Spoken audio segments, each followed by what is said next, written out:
Today we're reviewing a recently published social phenomenon titled, Men Never Fail to Disappoint Me, a Personal Study. Let's ground this in data.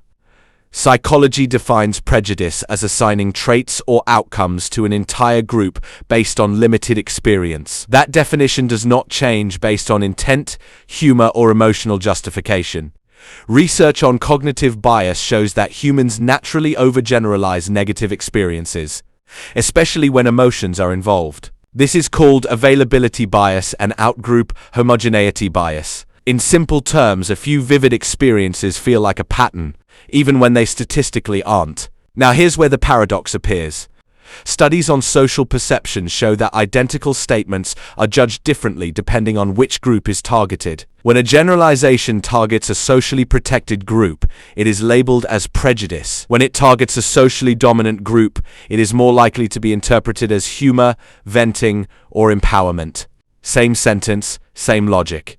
Different moral classification. This doesn't mean one group can't cause harm.